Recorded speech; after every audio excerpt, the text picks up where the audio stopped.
नमस्कार साथियों, जय हिंद, जय भारत, सत श्री अकाल, आदाब। स्वागत है आपका अपने YouTube चैनल निमाड़ एजुकेशन में। देखिए साथियों, आज का हमारा जो छोटा सा एक टॉपिक है, छोटा सा एक बिंदु है, उसको लिया हमने, वो है वर्ण और ध्वनि या अक्षर में अंतर। सभी बच्चों को लगभग ये संशय रहता है, भ्रम रहता है कि सर वर्ण क्या होता है और ये ध्वनि या अक्षर क्या होती है। ये चीज़ हमें आज भी क्लियर नहीं है। तो जिन जिन स्टूडेंट्स को ये बात क्लियर नहीं है, उनके लिए ये आज स्पेशल एक छोटा सा टॉपिक लिया है कि इसमें अंतर, डिफरेंस कैसे हम करें, या कौन वर्ण है, कौन अक्षर है, कैसे शब्दों में इन्हें हम पहचाने।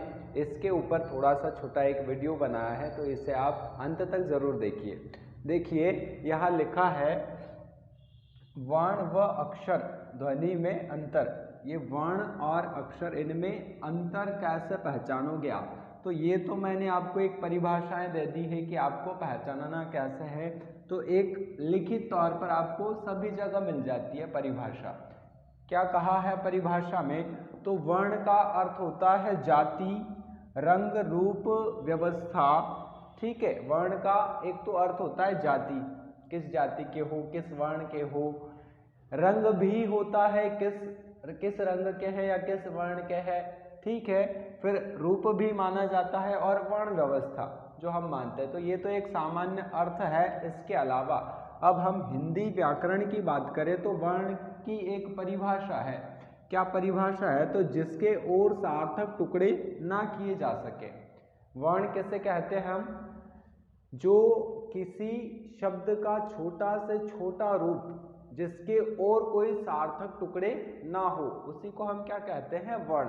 और कहा है यहाँ पर भाषा की सबसे छोटी लिखित इकाई, अर्थात हमारी जो भाषा होती है इसकी सबसे छोटी जो लिखित इकाई होती है उसे भी हमने क्या कहा?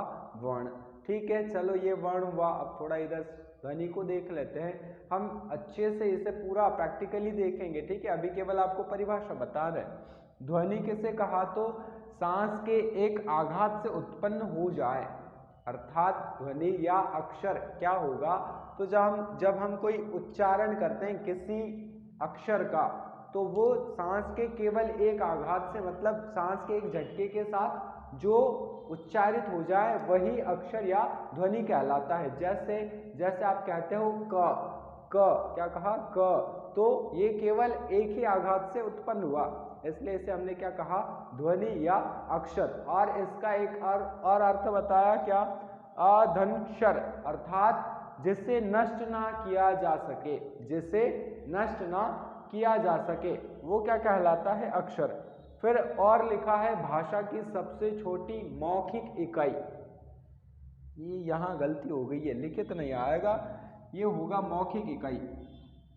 भाषा की सबसे छोटी जो मौखिक इकाई होगी उसे हम कहते हैं ध्वनि या अक्षर। अब थोड़ा समझते हैं ये ध्वनि या अक्षर है क्या।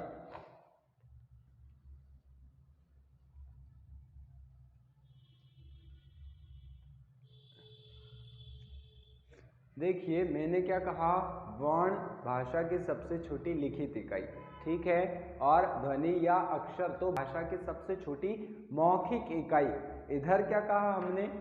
कि जो वर्ण है उसके और सार्थक टुकड़े नहीं किए जा सकते हैं, और ध्वनि या अक्षर जिसे नष्ट ना किया जा सके वही अक्षर। अब थोड़ा शब्दों में देखें कि यहाँ कितने शब्द और इस शब्द में कितने वर्ण शामिल है और अक्षर। जैसे मैंने लिखा कमल,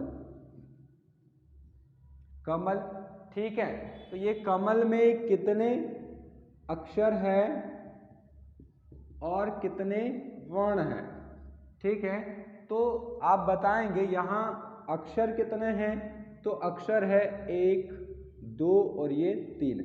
कितने अक्षर है? तो यहाँ अक्षर है 3। ठीक है, 3 लिखा। यहाँ अब वर्णों की बात करें तो वर्ण कैसे पहचानोगे आप? इनको तोड़ना पड़ेगा, तोड़ना पड़ेगा ना। तो ये क कैसे बना है?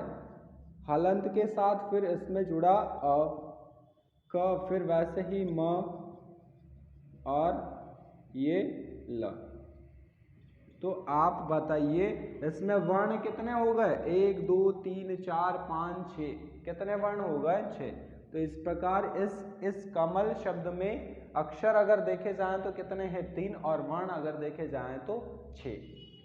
बात आई समझ में। आपको अगर वर्ण और अक्षर में फर्क करना है तो आपको ये बातें समझ आनी चाहिए। जैसे लिखा मैंने राजा, तो यहाँ पर अक्षर कितने हैं आप जल्दी से बता देंगे कि सर अक्षर तो इसमें 2 है। कितने हैं 2। कौन कौन से? तो एक रा और एक ये जा। रा का र और जा का ज। ठीक है, ये अक्षर हुए। अब वही वर्ण की बात करें, वर्ण कितने हैं तो क्या बताओगे आप? 4। कैसे? ये र फिर जुड़ा इसके साथ आ और फिर आ जाएगा ज और इसके साथ भी जुड़ा आ, तो ये कितने हो गए वर्ण? तो 4। इस प्रकार से आपको फर्क पता करना है। अब भाषा की सबसे छोटी लिखित इकाई का कहा था? वर्ण। तो याद रखिए ये जो वर्ण है ये हमेशा हलंत के साथ ही रहेगा।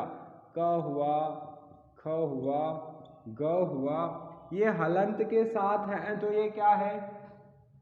वर्ण हुआ ना। ये हलंत के साथ अगर है तो ये वर्ण हुआ। अगर इस हलंत को आपने हटा दिया तो ये क्या बन गया? ये फिर बन गया अक्षर। कैसे बना? तो इसके साथ क हलंत और फिर अ स्वर जुड़ा है। मतलब अगर किसी व्यंजन में कोई स्वर जुड़ जाए तो वो किसका रूप ले लेगा? अक्षर का या ध्वनि का। ठीक है, जैसे मैंने लिखा है यहाँ ग, अभी ये हलंत के साथ लिखा है तो ये केवल और केवल क्या है? पता होना चाहिए ये क्या है। अभी आपको बताया क्या है, ये वर्ण है। ठीक है, सबसे छोटी इकाई है। ठीक है, लेकिन इसमें मैंने अगर कोई स्वर जोड़ दिया जैसे आ, तो ये दोनों मिलकर क्या हुआ? फिर ये गा। गा हो गया तो ये फिर क्या हो गया? अक्षर बन गया ना, ये ध्वनि बन गया। तो सांस के एक झटके के साथ उत्पन्न भी हो जाए, जैसे गा, गा कहा ना, या ग कहो आप, तो सांस के एक आघात से उत्पन्न हो जाए वह ध्वनि या अक्षर। और यही अगर इनमें कोई स्वर ना जुड़ा रहे तो वो किसका रूप होगा? वो वर्ण का रूप होगा।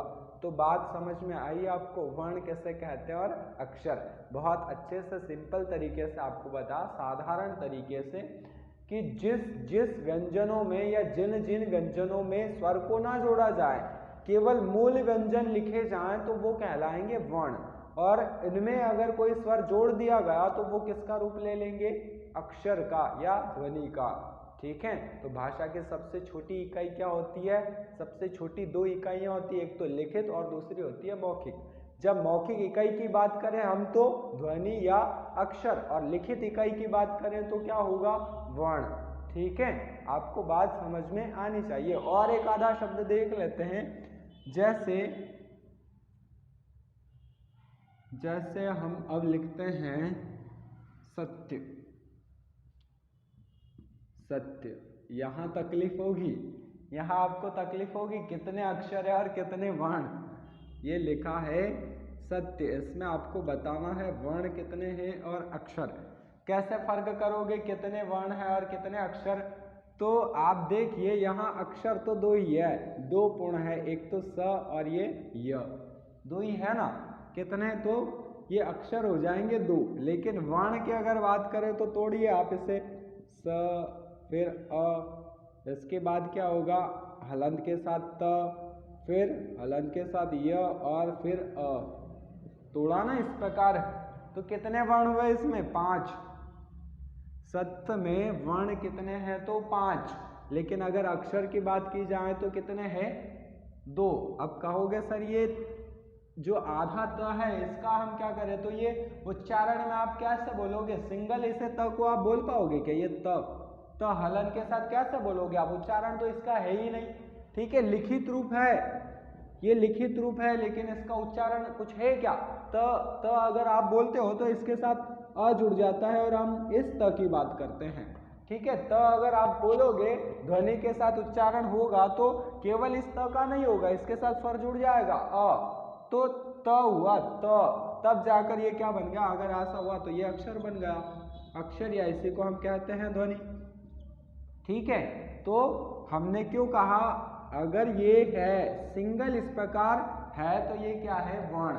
और ये भाषा की सबसे छोटी लिखित इकाई है। ठीक है, लिखित इकाई है और इसके साथ अगर कोई स्वर जुड़ जाए तो फिर वह किस में परिवर्तित हो जाती है, मौखिक इकाई में, ध्वनि या अक्षर। तो ठीक है, आज का जो वीडियो था वो ध्वनि अक्षर या वर्ण में जो अंतर था इसे पहचानना था। तो आप कैसे पहचानोगे ये आपको पूरी तरह से साफ साफ बता दिया गया है कि आपको पहचान कैसे करना है। ठीक है, तो चलिए इस प्रकार आपको अब ये जो है वर्ण और ध्वनि या अक्षर में आपको अंतर पहचानना बता दिया गया है। ठीक है, तो अब हम कल से वर्णमाला प्रारंभ करेंगे। हिंदी व्याकरण में वर्णमाला से प्रारंभ होता है, तो हम वर्णमाला प्रारंभ करेंगे। आज के लिए आपके लिए बस इतना ही काफ़ी है। तब तक के लिए जय हिंद, जय भारत।